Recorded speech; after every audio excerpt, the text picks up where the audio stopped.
Vamos a comenzar el último capítulo de este curso, que es el de mecánica relativista, una introducción ABC a la relatividad. Los problemas del tema 5 los aplazo una semana, ya que como tenemos el test de la teoría antes que el examen de problemas, y además así os da tiempo a hacerlos, todos los problemas van juntos al final.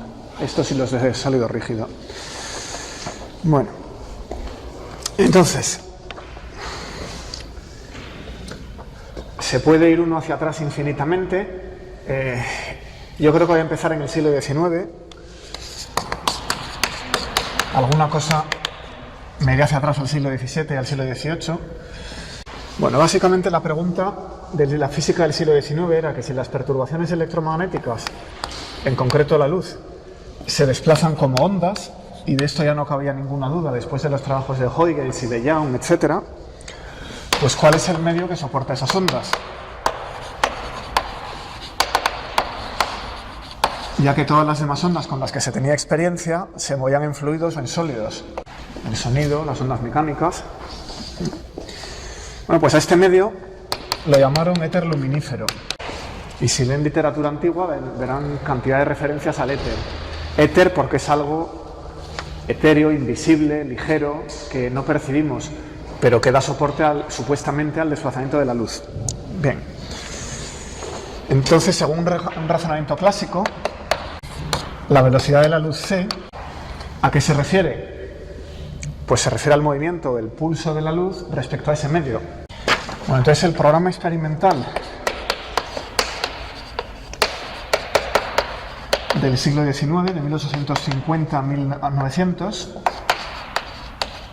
1890 y pico, ¿vale?,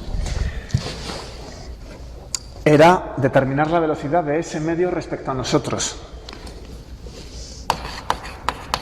Localizar el éter, intentar sacar el movimiento del éter.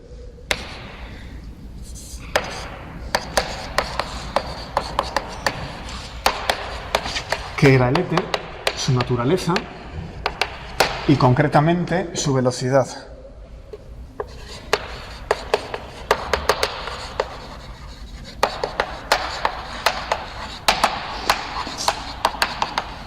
Respecto al observador en el laboratorio. Bien, lo primero, esto de que la velocidad de la luz es finita. Es una velocidad enorme, pero es finita. Entonces, el primero que la midió fue Olaf Rømer, un astrónomo danés, hacia 1675. Y el método se basaba en los eclipses de las lunas de Júpiter. Tenemos aquí el Sol, la Tierra en su órbita.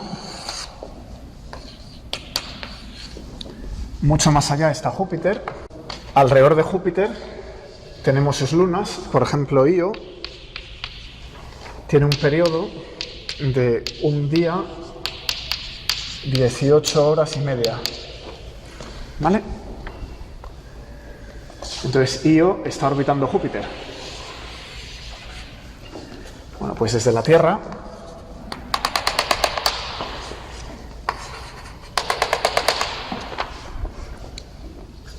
se mide el periodo y claro, como es un día, en el tiempo en que la luna de Júpiter ha dado 2 o 3 vueltas, la Tierra apenas se ha movido, ¿no?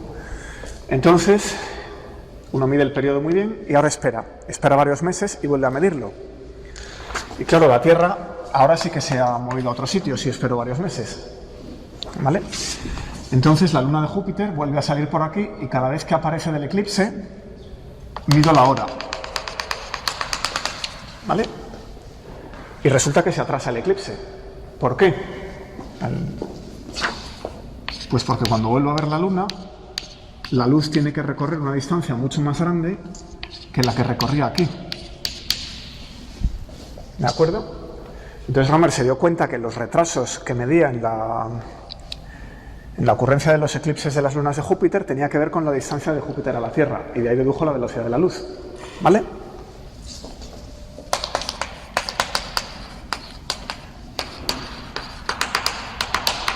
Y de una medida con una precisión del 10%, que no está nada mal. Lo segundo es la aberración estelar. Otro fenómeno del que se iban dando cuenta en el siglo XVII, pero que no entendían, y lo explicó Bradley en 1725. Un programa de la astronomía era medir la distancia a las estrellas lejanas mediante el método del paralaje. ¿Cómo funciona esto? Tenemos de nuevo aquí el Sol, la Tierra en órbita alrededor del Sol, y queremos medir la distancia a un objeto que está por aquí. ¿De acuerdo? Entonces el método del paralaje lo que necesita es un triángulo, es una triangulación. Mido dos ángulos y un brazo, y con eso puedo reconstruir el triángulo y saber la distancia al otro vértice. Así que nada, se coloca la Tierra en este punto, se tira la visual a la estrella, cuando pasan 6 meses o 3 meses o lo que sea, vuelvo a medir. Como conozco la órbita de la Tierra, que a su vez he reconstruido por paralaje a partir de la órbita de la Luna, que a su vez he reconstruido por paralaje a través del tamaño de la Tierra, etc. O sea que es como la muñeca rusa, con un triángulo se mide una distancia, con esa se mide otra, ¿vale? Total, que si la estrella está lo suficientemente cerca o mi telescopio es lo suficientemente potente, puedo medir este ángulo y este ángulo y con eso reconstruir qué distancia tengo hasta allí, ¿vale? Bueno, ¿cuándo sería la mínima elevación? Voy a ponerme, para que la geometría sea más sencilla, me voy a venir aquí, así está todo en un plano. O sea, voy a sacar el paralaje desde este punto. Si no, es una complicación del cálculo, pero es lo mismo. Así que me voy a venir hasta aquí, ¿de acuerdo? Este lo voy a llamar... aquí casi se ve más fácil. Este va a ser θ1, este va a ser θ2. Cuando la Tierra está en dos posiciones, si mido este ángulo, inmediatamente eso es un ángulo recto. Ese es el eje perpendicular a la órbita de la Tierra. Eso es un ángulo recto. Si conozco este ángulo, conozco aquel. Bien, este es pi medios menos este otro. Total, que eso es θ1, eso es θ2. La diferencia es θ2 menos θ1. Ese es el ángulo de paralaje que se busca medir. Si conozco eso, reconstruyo rápidamente, esto es una unidad astronómica, y reconstruyo la distancia de estrella. Esto incluso con los medios de hoy en día solo se puede hacer para algunas estrellas muy cercanas. Por ejemplo, la distancia al centro galáctico no se puede reconstruir por paralaje, ¿vale? En el siglo XVII era prácticamente imposible, no conseguían encontrar nada, hasta que de repente empezaron a tomar medidas, ¿vale? Bien, el problema es que el ángulo menor y el ángulo mayor se dan cuando la Tierra está justo debajo. Esto es lo esperado por paralaje. Este sería el ángulo mayor de todos los que se miden y este el menor. Sin embargo, para sorpresa de los astrónomos de finales del XVII, primeros del XVIII, el ángulo mayor y el ángulo menor se medían aquí. O sea que uno espera que este y este sean dos ángulos medidos con... son más distintos, y sin embargo salieron aquí y aquí.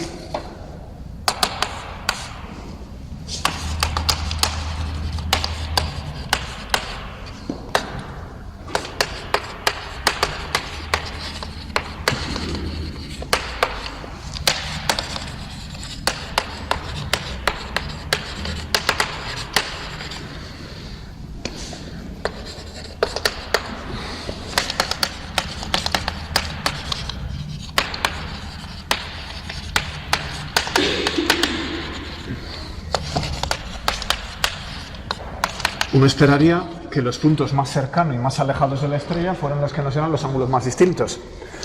Por el contrario, son los puntos a 90 grados con esos, aquí y aquí, donde se mide el mayor ángulo. Bueno, eso se le llamó la aberración estelar. ¿Entendéis la palabra aberración, verdad? Es una medida que no tiene sentido. ¿Cómo puede ser que el mayor ángulo me salga aquí y aquí?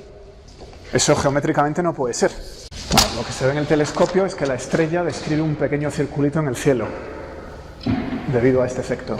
Bueno, pues esto lo explicó Bradley por analogía con las gotas de lluvia, mediante la teoría corpuscular de la luz. La explicación no es que estemos midiendo la distancia a la estrella, sino que como la velocidad de la luz es finita, cosa que ya sabían debido a los trabajos de Romer y compañía, pues cuando yo camino hacia la estrella, es como si está cayendo lluvia, ¿verdad? Y si camino hacia ella, me la encuentro más deprisa. y en ese caso me mojo más.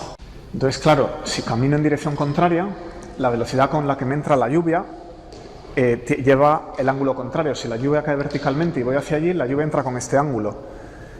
Pero si camino hacia allí, la lluvia entra con este otro ángulo.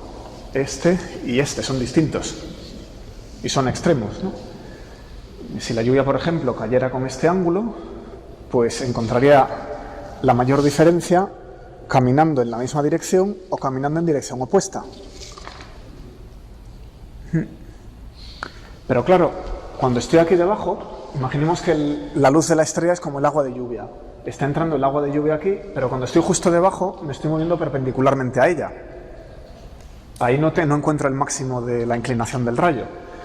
Cuando me muevo paralelamente al agua es cuando estoy aquí. Y cuando me muevo antiparalelamente es cuando estoy de este lado. O sea que eso explica por qué los máximos de la velocidad por qué los máximos del ángulo de aberración se encuentran perpendicularmente a donde los esperaba, porque no tienen nada que ver con paralaje, tienen que ver con que la luz se mueve con velocidad finita y las estoy sumando, ¿vale?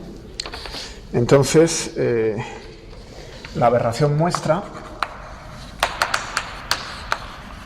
que la Tierra se mueve con una velocidad de orden 10 elevado a menos 4c, lo cual está de acuerdo con la mecánica orbital. Y eso explica el ángulo, ¿vale? Y típicamente la aberración de una estrella en el cenit, podéis calcularlo en un momento, tiene un ángulo de aberración de 40 segundos. Mediante la composición de velocidades de Galileo, tendría la velocidad de los fotones, vamos a llamar a los corpúsculos de luz fotones, respecto al Sol, pues sería menos c coseno de teta 0 menos c seno de teta 0, que corresponde a este vector, ¿vale? Donde el ángulo teta 0 sería el tomado desde el Sol, para distinguirlo de teta 1 y teta 2. O sea que los fotones en un sistema independiente del movimiento de la Tierra, vamos a poner el del Sol, c es la velocidad de la luz y la descompongo en la dirección x y en la dirección y con el coseno y el seno. Y tal como he colocado la estrella arriba, pues un menos. La luz se va hacia la izquierda y hacia abajo. Bueno, pues ahora pongo la velocidad de la Tierra. ¿Cómo se mueve la Tierra en el sistema de referencia del Sol? Entonces, en un momento dado, se mueve a lo largo del eje X. V0, ¿vale? Galileo me dice que sume las velocidades. Eso es una transformación de Galileo a otro sistema de referencia, sumo las velocidades, entonces tengo V menos C coseno de teta 0, menos C seno de teta 0. ¿Qué ángulo forma la luz que baja? En el sistema del Sol forma un ángulo teta 0 con el eje de las X. Pues, sin embargo, ahora, si saco la tangente de eso, en el sistema de la Tierra, el ángulo es seno de teta 0 dividido por c coseno de teta 0, en este caso menos v. Voy a dividir por c, arriba y abajo, y queda menos v partido por c. Bueno, pues esta fórmula, y claro, cuando viajo al revés cambia el signo de v, según el sentido de viaje de la Tierra, pues esta fórmula ajustaba bastante bien los datos. Vale, sabemos que la relatividad de Einstein da una corrección que veremos luego, pero eso iba bastante bien, o sea que esto era un apoyo a la teoría corpuscular de la luz y, bueno, y nos explica la aberración fácilmente. La velocidad de la luz es finita. Bueno, pero eso nos lleva al problema del principio. ¿Cómo se mueve el medio que soporta esta velocidad? Mediante esta aberración parecería que ese medio, el éter, está en reposo respecto al Sol. ¿Vale? La velocidad de la luz c la he puesto en el sistema del Sol y parecería que el medio está en reposo con respecto al Sol, porque esto ajusta los datos, no lleva corrección. Bueno, esa es una. Entonces, Aragó, un catalán, de Perpiñán,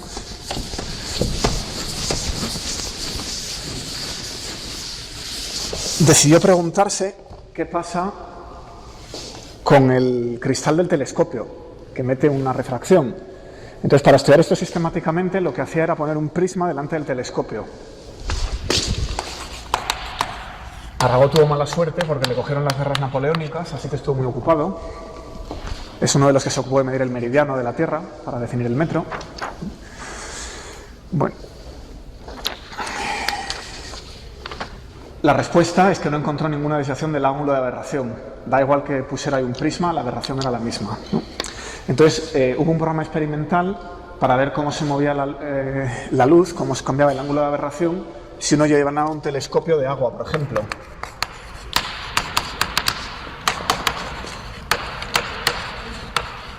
Si habéis jugado con un telescopio ya, imaginaos el lío para montar un experimento con el telescopio lleno de agua. Esto lo hizo con mucho cuidado el astrónomo real británico Airy hacia 1870-1871. ¿Vale? Bueno, pues lo que medían era la aberración estelar en agua y le quitaban el ángulo de la aberración en aire. Claro, la velocidad de la luz cambia en el agua y en el prisma, lo que sea. Con lo cual uno esperaría que estas cuentas sumando velocidades cambiaran. Pero no cambiaban. El ángulo de aberración era lo mismo. ¿Vale? Bueno, pues Fresnel introdujo algo llamado el coeficiente de arrastre del éter.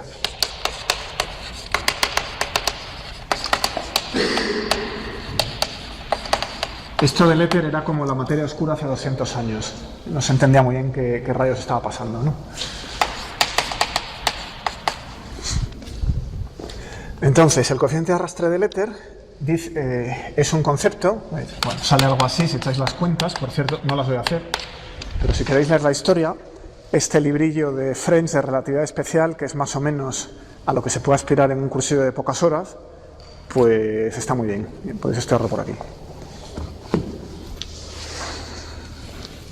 Por si no lo habéis visto en la biblioteca, lo paso. Entonces, este coeficiente de arrastre del éter, el efecto que tiene es que el éter no está realmente en reposo con el Sol, sino que se ve parcialmente arrastrado por los medios materiales. Ya esto empieza a ser fantasmal, es una cosa que no podemos detectar, pero que resulta que la Tierra lo arrastra y el agua del telescopio lo arrastra, ¿no? Lo cual hace a la gente sentirse muy incómoda, claro. O sea que las medidas de aberración estelar de Bradley pues nos decían que el éter tenía que estar en reposo respecto al Sol, pero luego haciendo medidas con un medio, uno acaba deduciendo que no, que el éter en realidad está en reposo respecto a la Tierra. Así que es que la Tierra lo arrastraba, entonces localmente cerca de la Tierra la velocidad era distinta, todo muy incómodo. Bueno, para comprobar esto, Fizeau montó un experimento bastante más complicado, en lo que tenéis por ahí descrito.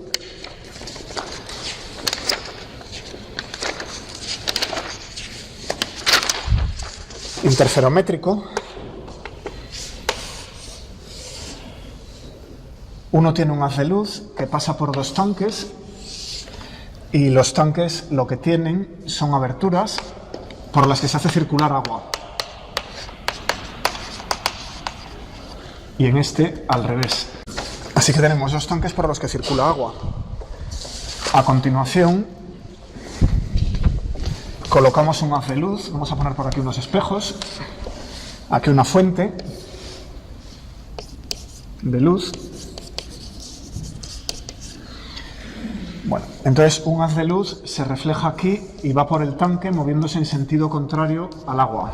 Otro haz de luz, esto es un espejo semirreflectante, no refleja toda la luz, deja pasar una parte. Sigue hasta este otro y luego se mete por aquí. Entonces viaja en el mismo sentido que la corriente de agua. ¿Vale? Y luego ya los hacemos interferir. Este se refleja y por aquí ponemos un interferómetro para medir las franjas, ¿vale? Ver si ha habido un atraso en uno de los brazos respecto al otro. Bueno, pues el resultado confirma que la velocidad de la luz en un medio en movimiento, interpretado por un físico clásico, prerelativista, es este. C entre n más v por 1 menos 1 entre n cuadrado. C es la velocidad de la luz que mediría Romer, ¿vale? C entre n es lo que esperamos debido al índice de refracción de un medio. Bueno, esto está mal desde el punto de vista moderno, pero era la conclusión de estos experimentos. La velocidad del medio arrastraba parcialmente el éter y cambiaba la velocidad de la luz de esta manera, ¿vale? Esas son las conclusiones que un físico del siglo XIX había sacado. Enseño un momento los datos de Bradley. Estos son dos estrellas, una en el dragón. Veis en el eje de las X el tiempo en días, que es no sé qué día de 1720 y pico. Y en el eje de las Y es el ángulo de aberración, que hemos dicho que iba hasta 40 segundos de arco. Lo podéis calcular en una patada, es muy fácil. Con los datos que he dado, la explicación de antes es muy fácil.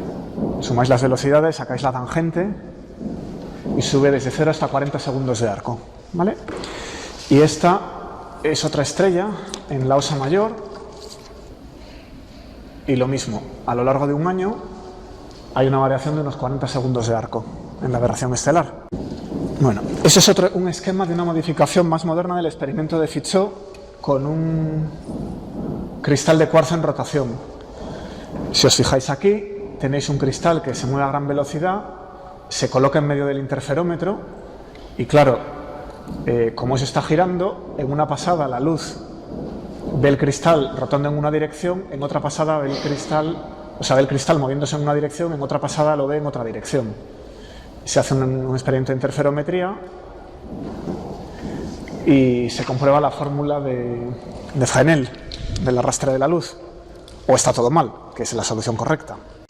Bueno, el experimento definitivo, que os habrán contado en primero, es el experimento de Michelson-Morley. Bueno, Michelson era un físico americano de Chicago, gente muy práctica. Entonces la conclusión del experimento, que ahora mismo os vuelvo a dibujar, es que el movimiento de la Tierra respecto al éter no es detectable. O sea, la luz se mueve con velocidad c en el éter, pero Michelson no es capaz de encontrar con qué velocidad se mueve ese éter respecto a la Tierra. A todos los efectos es como si el éter estuviera en reposo con la Tierra. Pero claro, eso no puede ser. El éter no puede estar a la vez en reposo con la Tierra y en reposo respecto al Sol. Hay un problema. Bueno, ¿qué diría Einstein de esto? Vamos a irlo adelantando. Lo que diría Einstein es que la velocidad de la luz es la misma en cualquier sistema de referencia. Es lo mismo, dicho, expuesto de otra manera, ¿verdad? No puedo encontrar el movimiento relativo de la Tierra respecto al medio que soporta la velocidad de la luz. Es una frase muy complicada. Eso es una simplificación tremenda. La velocidad de la luz es la misma independientemente de en qué sistema de referencia esté. Una vez que uno lo simplifica conceptualmente, se abren un montón de posibilidades, ¿vale? Que es la teoría de la relatividad. Bien, ¿cómo es este experimento? Entonces, la idea es lo mismo, un interferómetro. Tenemos una fuente S. Aquí ponemos un espejo semirreflectante, así que parte de la luz sale para arriba, parte de la luz va hacia adelante. Aquí colocamos un espejo. Aquí colocamos otro espejo. Así que la luz vuelve por aquí. Y cuando llega aquí, una parte se transmite y una parte se refleja. ¿Vale? Coloquemos aquí el punto de observación. Esta longitud es L1, esta longitud es L2. Todo el sistema se monta sobre una piscina de mercurio para estabilizarlo. Y entonces no había láseres, así que se hace con una fuente de luz muy potente, muy coherente, lo más que pudieran. ¿Vale? Bueno, entonces ahora imaginemos que el éter, este supuesto, se está moviendo, pues habrá un viento de éter. La Tierra está atravesando ese éter, así que habrá un viento de éter con velocidad v. Entonces, si la Tierra viaja contra el éter y se mueve con velocidad c en el sistema del éter, cuando va hacia allí es c hacia la derecha menos v hacia la izquierda.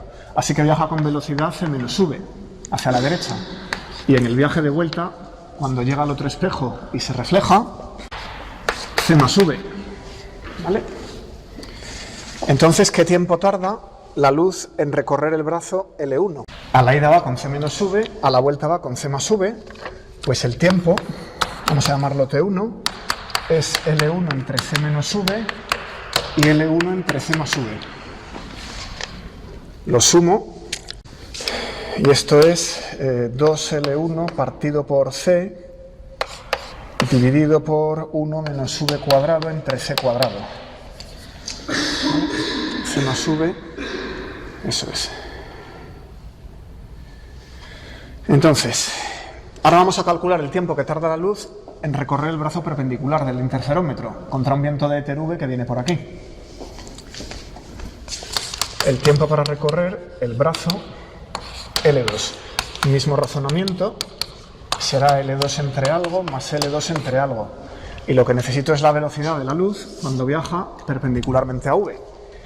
Pero eso me lo da el teorema de Pitágoras. Si tengo una velocidad V y una velocidad C, la velocidad efectiva, la velocidad C es respecto al medio, luego sería esta, pues la velocidad efectiva para ir de aquí a aquí por el teorema de Pitágoras tiene que ser la raíz de C cuadrado menos V cuadrado. ¿Vale? Así que eso es lo que va aquí. Raíz de C cuadrado menos V cuadrado, y da igual que gire el triángulo, da igual que sea el viaje de ida que el de vuelta. En ambos casos es perpendicular, así que esto es lo mismo, C cuadrado menos V cuadrado. ¿Vale? Bien, que es 2L2 entre la raíz. Si saco la diferencia, delta T1 menos delta T2, pues es igual a 2 entre C, L1 entre 1 menos V cuadrado dividido por C cuadrado, menos L2 entre la raíz de 1 menos V cuadrado partido por C cuadrado. Y para sacar esa fórmula, lo único que hemos hecho ha sido usar el teorema de Pitágoras y la suma de velocidades a la galileana. O sea que es una fórmula como muy básica. No hay manera de que esto pueda estar mal, ¿verdad?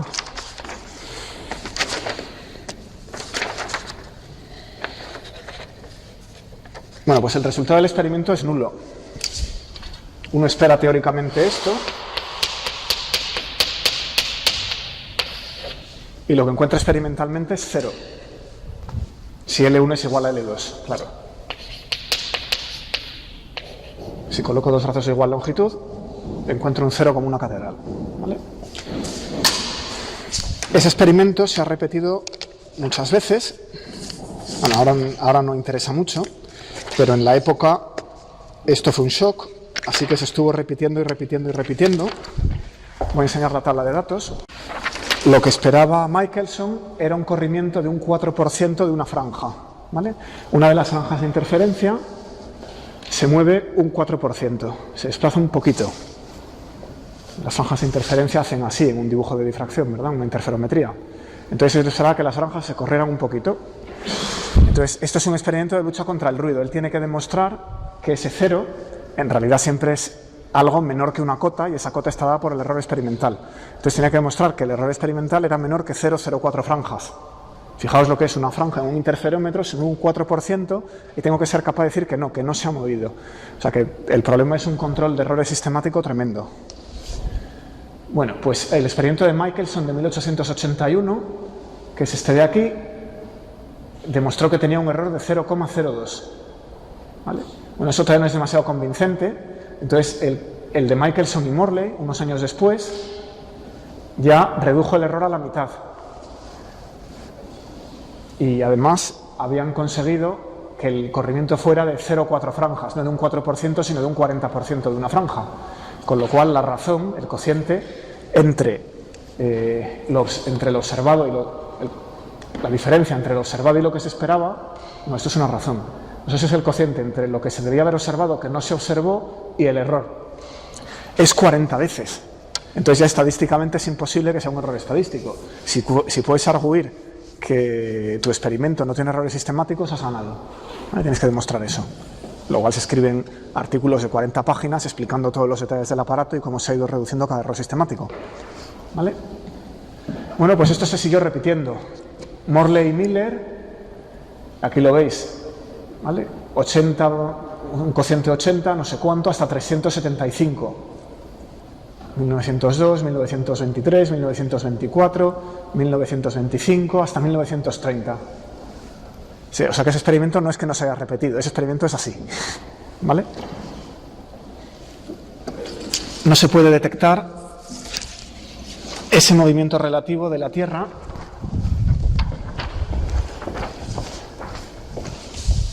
es decir, esta diferencia, ¿de dónde viene? De que hemos metido un arrastre debido a esa V. Bueno, pues esa V no se puede detectar mediante un experimento de interferometría. Y tenía una más.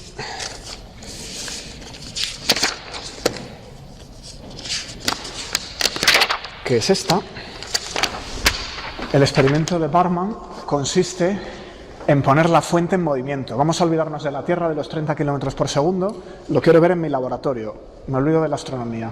Entonces lo que hago es poner una fuente de luz en movimiento y a ver si soy capaz de sumar la velocidad de la luz a la velocidad de la fuente.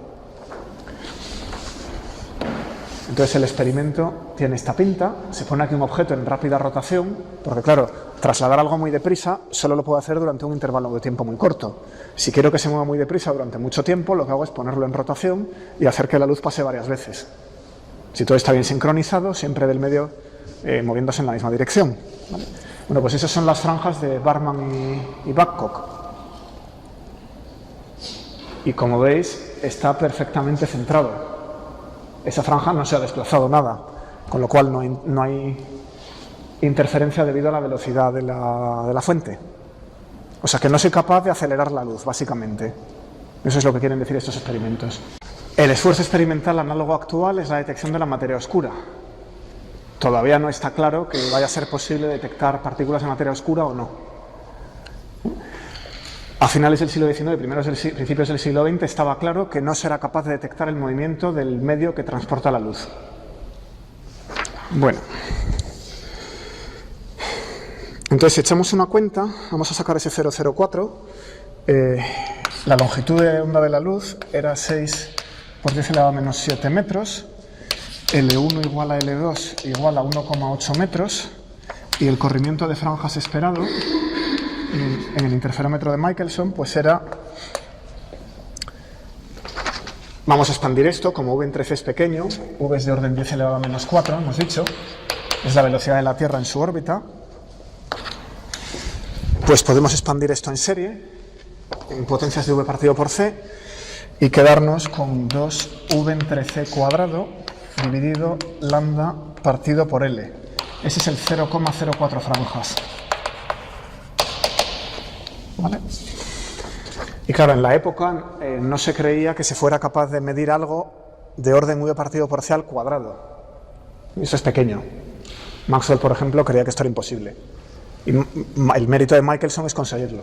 Bueno, pues el éter es estacionario. No puedo medir su velocidad, tiene que ser estacionario. Pero entonces, ¿qué hago con la aberración estelar? Que sugiere que el éter está en reposo respecto al Sol, no respecto a la Tierra. ¿Vale? Bueno, la solución ad hoc de Fitzgerald y Lorentz es una contracción de longitudes. Resulta que cuando los objetos se mueven, a todos los efectos parece que se contraen en la dirección del movimiento. Esto precede a Einstein. ¿Vale?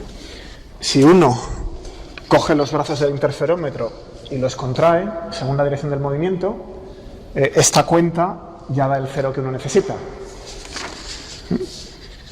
Entonces, lo que lo arregla, yo no sé cómo se les ha ocurrido esto, un acto de desesperación, ¿no?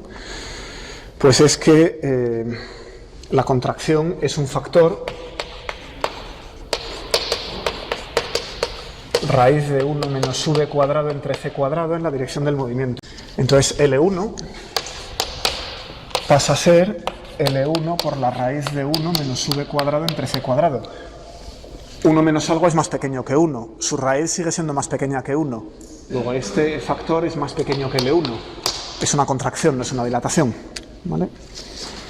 Entonces recalculo aquellos tiempos y entonces delta de T1 es 2L1 entre C dividido por la raíz de 1 menos V cuadrado entre C cuadrado. Y delta de T2 pues es 2L1 entre C dividido por la raíz. Y ahora son iguales. Pasan a ser iguales. Hay otra solución.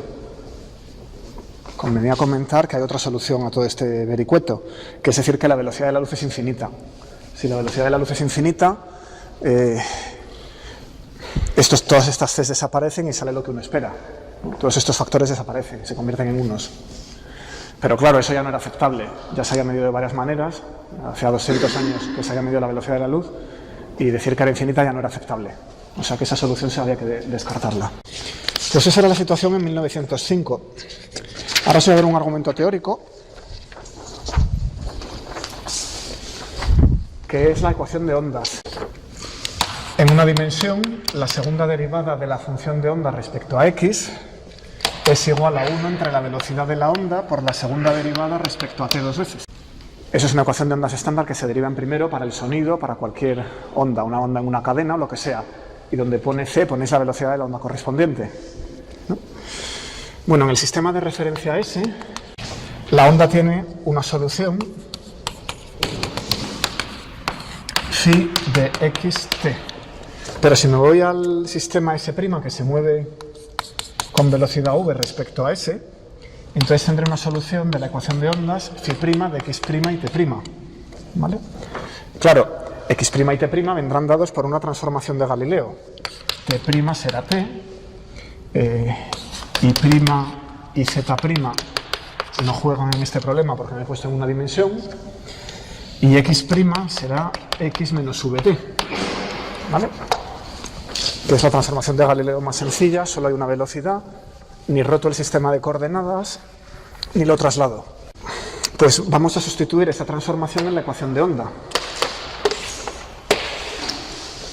¿Qué queda? Necesito, como es una ecuación de segundo orden, voy a tener que aplicar la regla de la cadena, vamos a hacerlo separadamente. Voy a necesitar la parcial de phi' respecto a x', que es la parcial de phi respecto a x por la parcial de x respecto a x', más la parcial de phi respecto a t por la parcial de t respecto a x'. Lo mismo para t'. Si cambio este x' por t', tengo una ecuación igual. ¿De acuerdo? Bien, ¿qué son estas derivadas parciales? X respecto a x', t respecto a x', etc. Eso lo saco de la transformación de Galileo de coordenadas. Vamos a sacarlo por aquí. La derivada de x respecto a t', x respecto a t' la tengo que sacar de aquí. Entonces despejo y digo que x es igual a x' más vt. Pero como t es igual a t', le puedo poner la prima. Entonces la derivada de x respecto a x', respecto a t' es v. ¿Vale? Esa es v. Lo mismo las demás. La derivada de x respecto a x' es 1, la derivada de t respecto a x' es 0 y la derivada de t respecto a t' es 1. Evidente.